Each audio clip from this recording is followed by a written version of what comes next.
warahmatullahi wabarakatuh. Waalaikumsalam warahmatullahi wabarakatuh.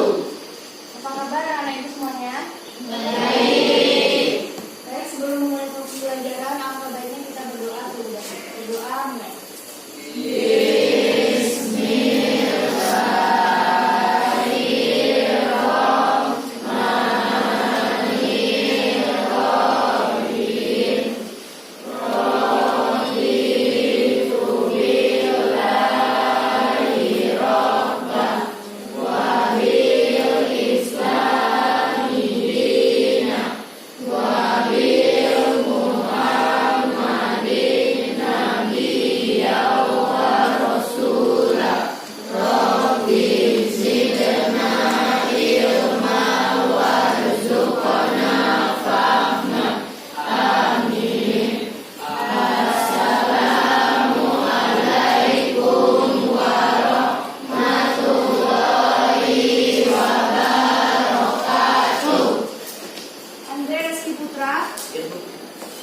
Aisyah Ampun Putri,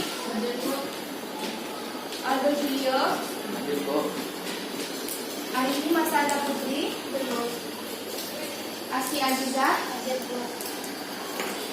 Fadila, Fahri Aulian Syaifa, Huzaimah Zahra, Marcel, Maya Sari Suryani, Monika,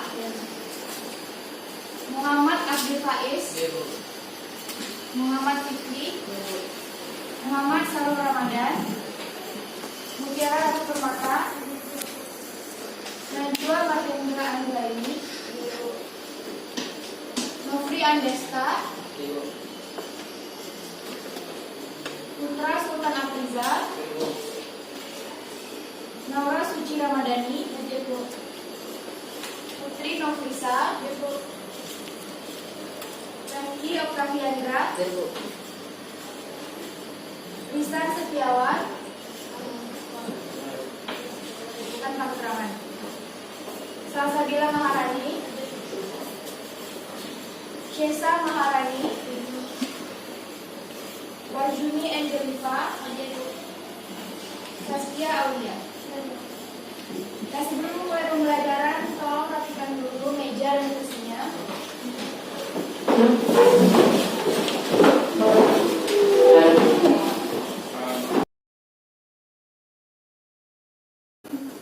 Baik, pada pertemuan hari ini kita akan belajar teks puisi mengenai KD 3.8, yaitu penelaah unsur-unsur pembangunan teks puisi, perjuangan lingkungan hidup, kondisi sosial, dan lain-lain yang diperdengarkan atau dibaca. Adapun tujuan pembelajaran kita pada pagi hari ini adalah: 1. Mampu menganalisis bahasa figuratif serta makna denotasi dan konotasi yang terdapat di dalam puisi. Yang kedua, mampu menganalisis cara pembacaan puisi yang baik dan benar serta menyimpulkan makna atau isi yang terkandung di dalam puisi. Nah, Ibu mau tanya, pada pertemuan sebelumnya kita telah belajar tentang jenis-jenis puisi. Ada berapa saja jenis-jenis puisi yang harus kita pelajari? 3. Yang pertama, puisi naratif. Kedua, puisi lirik. Dan yang ketiga, puisi deskriptif.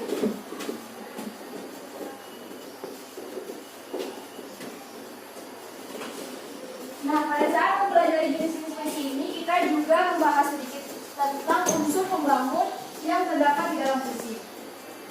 Sekarang kita akan masuk kepada materi pembelajaran.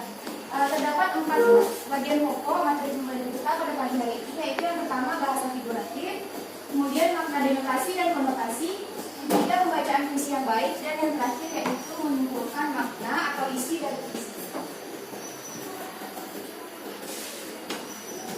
Bagian pertama yaitu bahasa figuratif. Bahasa figuratif adalah pemakaian bahasa yang tergolong berbeda dari bahasa pada umumnya, karena makna yang ditunjukkan bukan menggambarkan makna denotatif atau makna yang benar, melainkan makna yang dipakai pada bahasa figuratif ini adalah makna kiasan atau menghias.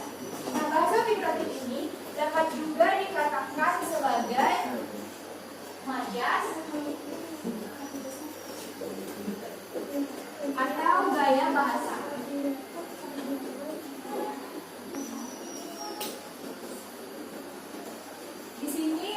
tampilkan bahwa bahasa figuratif akomodatif tersebut terdiri menjadi 4 pokok besar. Yang pertama ada majas perbandingan, yang kedua majas pertentangan, yang ketiga majas pertautan, dan yang terakhir majas pergolongan.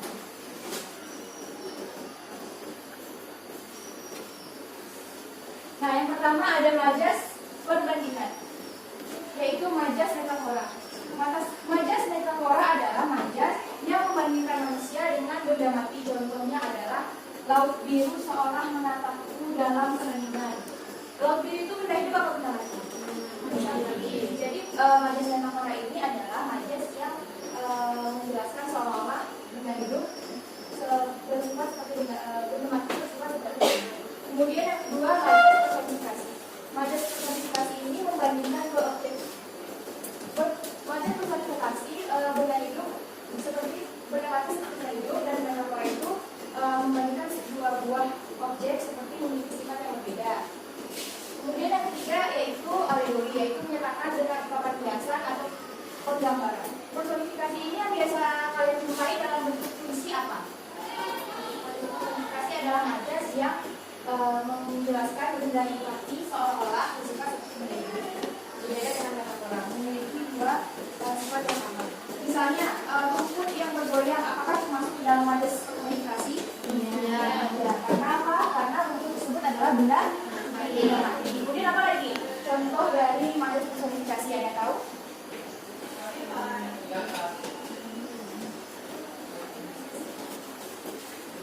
Suara bulan itu meraung-raung hingga memutarkan telingaku. Apakah itu termasuk majas personifikasi? Ya. Dalam kata apa termasuk majas personifikasi yang paling meraung-raung? Ini bulan meraung-raung. Meraung-raung apakah sininya itu bisa meraung-raung?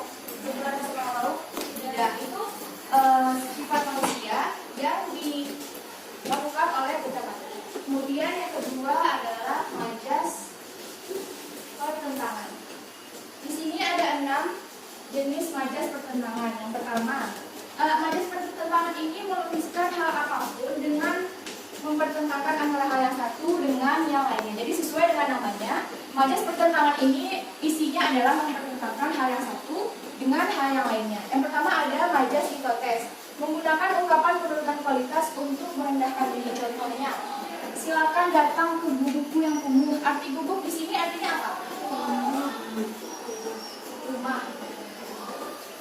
Jadi hipotes ini bermaksud untuk merendahkan sesuatu kata. Gubuk artinya rumah. Kemudian yang kedua hiperbola, menggunakan ungkapan yang berlebihan atau berbicara seolah-olah melebih-lebihkan suatu kata. Seperti apa contohnya dari majas hiperbola? Roda itu berlari seperti kilat. Bagus, tepuk tangan untuk Mutiara. Nah, hiperbola di situ ada dalam kata apa? Kilat. Nah, kata kilat di situ adalah majas hiperbola, yaitu melebih-lebihkan suatu kata. Apa arti roda itu berlari secepat kilat? Apa arti sebenarnya dari roda itu berlari secepat kilat? Udah, ya. Lalu apa lagi? Berlari sangat cepat. Kemudian yang ketiga ada paradoks, menggunakan gaya bahasa kiasan untuk membandingkan suatu fakta dengan sesuatu hal yang berkebalikan. Contohnya, Bapak itu buta, tetapi dia tidak buta dengan melihat Allah Subhanahu wa Ta'ala. Kemudian aku selalu merasa kesepian meskipun sedang berada di tengah ibu kota yang lama. Jadi majas paradoks ini melibatkan sesuatu yang tidak sesuai dengan kenyataannya. Misalnya, Fikri merasa sepi di tengah kehidupan kota yang lama, itu termasuk dalam majas paradoks. Kemudian yang keempat adalah majas klimaks. Majas klimaks ini adalah ritmenya makin lama makin meningkat. Misalnya, yang terhormat kepada siswa, kemudian kepada guru, dan kepada kepala sekolah. Apakah itu merupakan majas klimaks? Ya, karena makin lama makin meningkat. Misalnya kita sedang berpidato, yang terhormat kepada yang rendah dulu. Nah, kalau kita menggunakan majas klimaks dalam berpidato untuk sebagai kata penghormatan, itu kurang tepat rasanya digunakan. Jadi kebalikan dari majas klimaks ini adalah majas antiklimaks, yakni ritmenya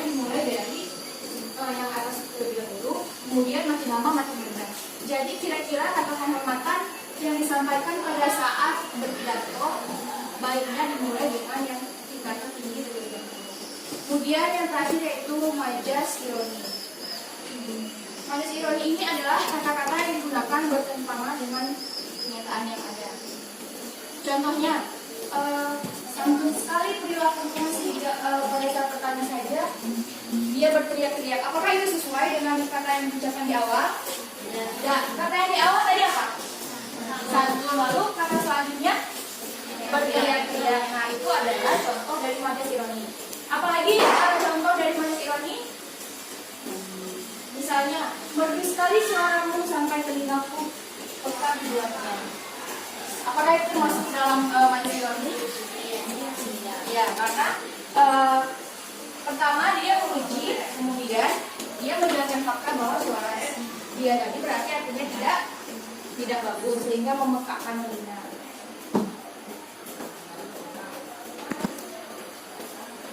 Selanjutnya majas pertautan. Ada berapa majas pertautan? 3. Ada majas eufemisme, metonymis, dan sinekdok.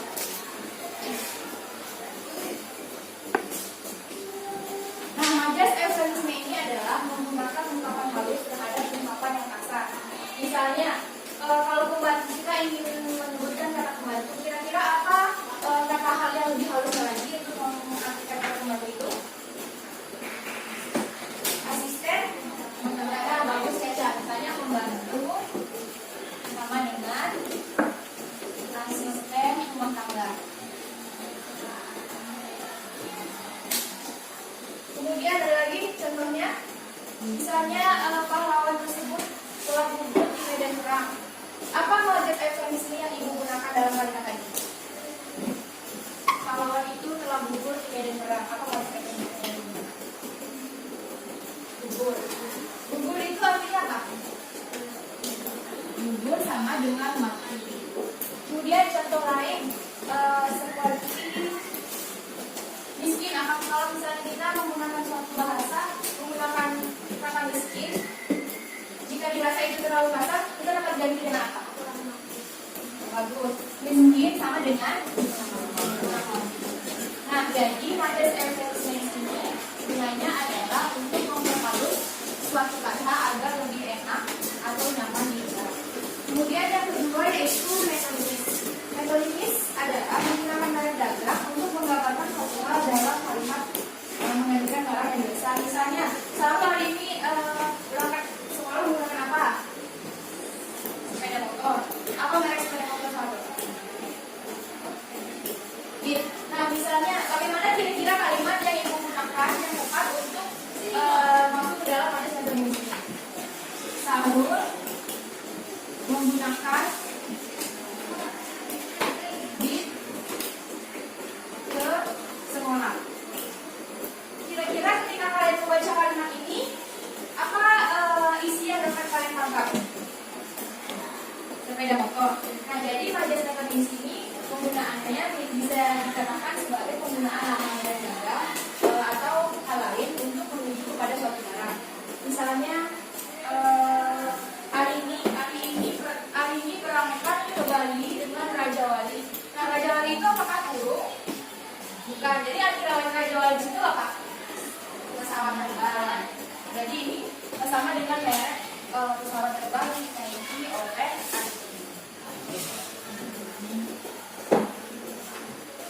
dan kemudian yang ketiga yaitu sinekdok. Menyebutkan nama bagian untuk keseluruhan dan menyebutkan nama keseluruhan untuk sebagian. Jadi pada sinekdok ini terbagi dua, yaitu majas pas protokol dan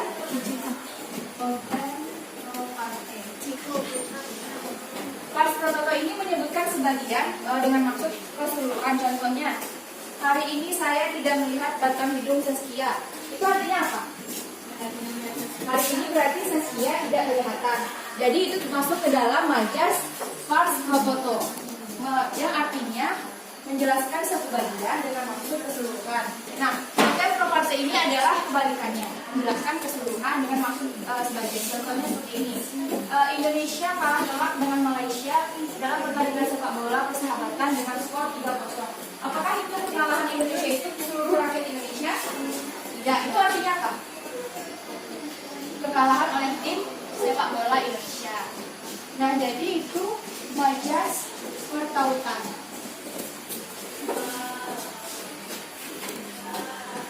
Kemudian yang terakhir kita masuk pada majas perulangan. Nah, majas perulangan ada 3, yaitu repetisi, tautologi, dan anafora. Repetisi ini adalah pengulangan makna kata untuk menggunakan kata-kata berbeda secara berturut-turut. Misalnya dalam puisi, hari ini aku telah membanting tulang untuk menghidupi anak dan istriku. Kemudian hari ini aku telah bercucuran keringat untuk menghidupi keluargaku. Nah, arti dari bercucuran keringat, banting tulang, itu artinya apa? Bekerja keras. Terus. Nah, jadi pada majas repetisi ini pengulangan katanya tidak selalu sama, bisa berbeda. Misalnya membanting tulang, mengulas keringat, itu artinya dapat diartikan sebagai bekerja keras atau bekerja mengajar. Kemudian yang kedua yaitu tautologi, pengulangan kata berapa kali dalam kalimat.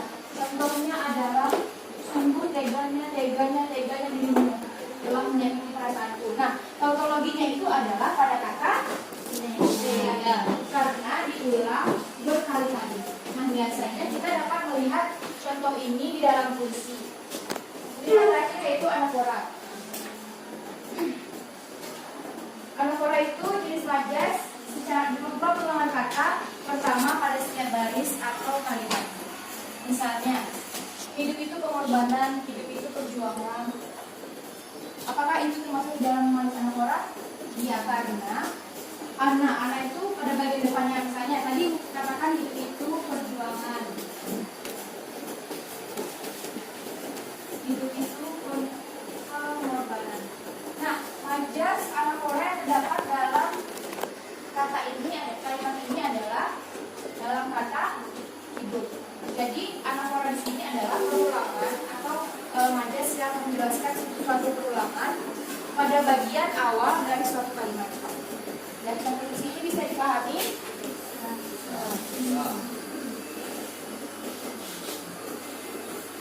Kemudian kita masuk kepada makna denotasi dan konotasi.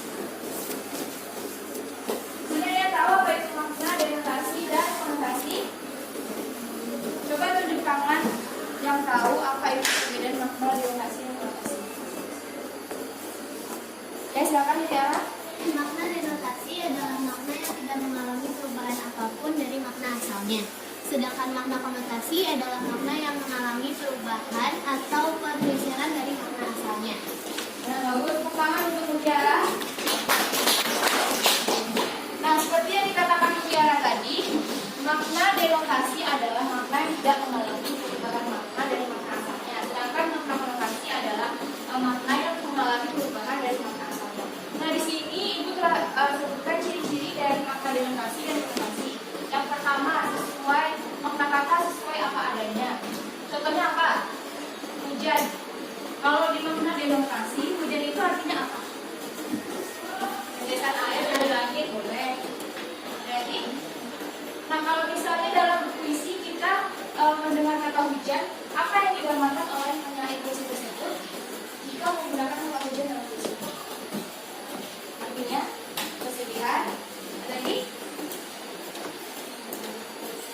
kesedihan, kegundahan, dan lain sebagainya. Kemudian ciri-ciri kata bermakna denotasi ini makna yang menunjukkan langsung pada acuan atau makna dasarnya. Jadi pada dasarnya makna denotasi ini adalah makna asli atau makna yang tidak mengalami perubahan. Sedangkan makna konotasi di sini adalah makna yang mengalami perubahan atau makna tambahan yang diterapkan pada sebuah makna konseptual. Lanjut, berikutnya yaitu pembacaan puisi yang baik. Nah, ada berapa hal yang harus diperhatikan dalam pembacaan puisi? Ada 4. Apa saja? Ekspresi, lafaz, pengulangan, dan konotasi. Ekspresi, lafal, tekanan, dan intonasi. Apa itu ekspresi?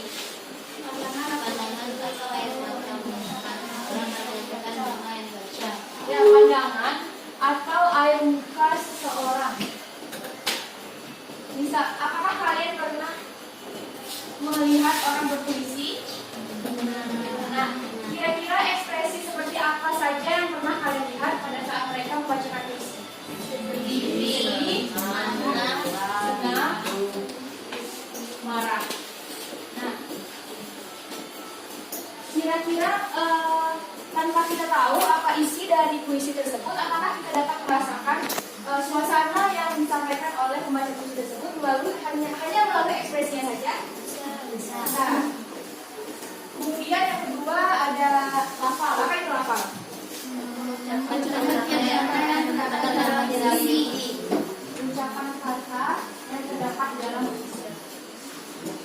Pengucapan kata yang terdapat dalam puisi ini apakah harus jelas atau tidak? Harus supaya pembaca atau pendengar dapat memahami makna yang disampaikan. Misalnya nih, seperti kata tetap dan kata. Jika seorang pembaca puisi tidak jelas menghafalkan suatu kata, maka pembaca atau pendengar puisi tersebut tidak akan menangkap makna puisi yang pembaca puisi tersebut sampaikan. Jadi, dalam pembacaan puisi, agar pembacaan puisi itu baik, kita harus jelas menghafalkan kata-kata yang terdapat di dalam puisi yang akan kita bacakan. Kemudian yang ketiga ada tekanan. Apa itu tekanan? Apa? Buat lemahnya pengucapan kata atau kalimat. Misalnya seperti tadi puisi sedih. Kira-kira bagaimana tekanan yang diberikan pembaca puisi saat menyampaikan puisi yang bersuasana sedih? Lemah atau rendah yang diberikan. Kalau misalnya puisinya bersuasana marah atau penuh emosi, maka tekanan yang diberikan adalah kuat atau tinggi. Nah, kemudian yang terakhir intonasi. Apa itu intonasi? Naik turunnya kalimat. Naik turunnya kalimat.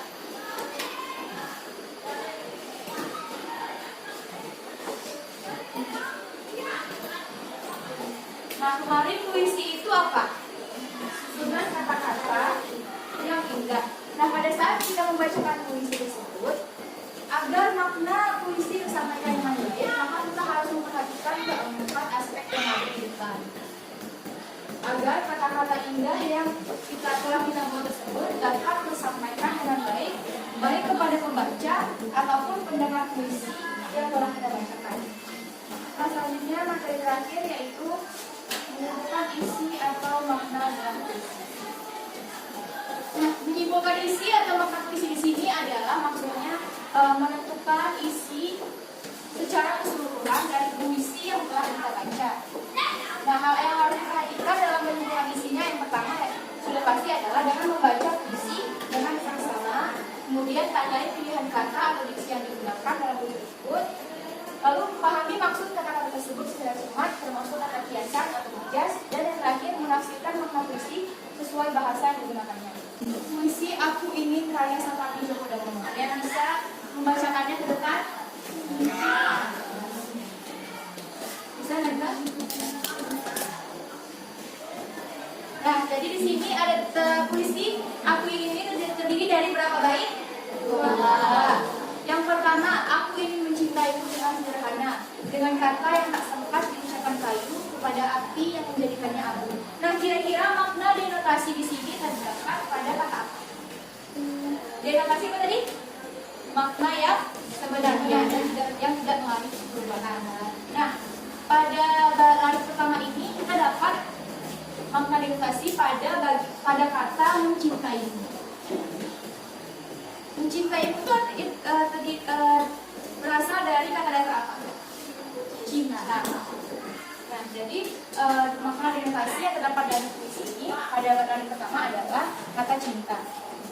Kemudian dengan kata yang tak sempat diucapkan kayu kepada api yang menjadikannya abu. Kayu, kalau kayu yang kalian ketahui apa? pohon, ada lagi tumbuhan. Kemudian kalau api, apa yang identik dengan api? Panas, ada lagi kemarahan, bisa tidak diibaratkan?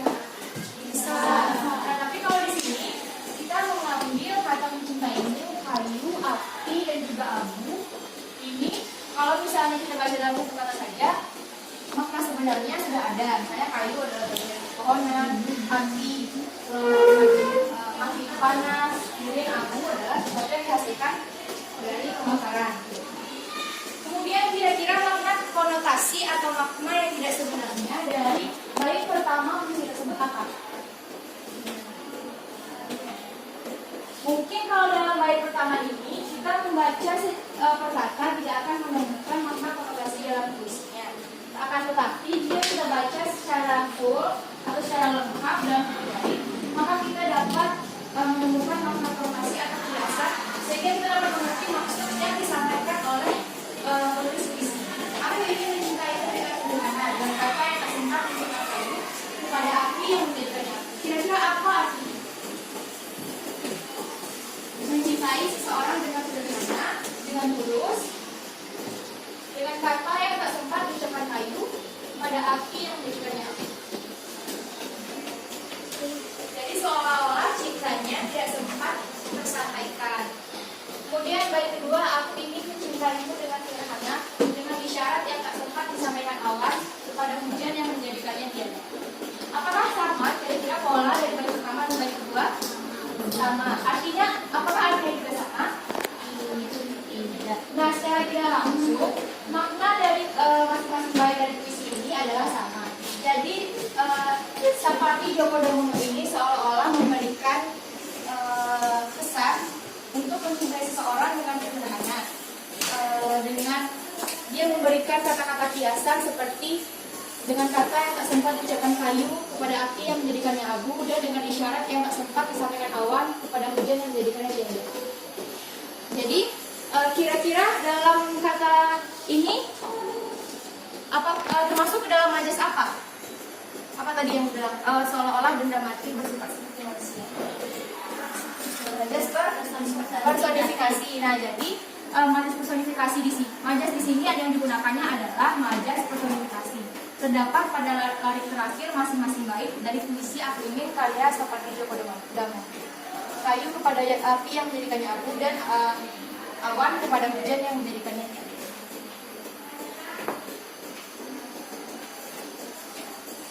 Baik, hanya itu yang dapat Ibu sampaikan. Apakah ada pertanyaan? Ya.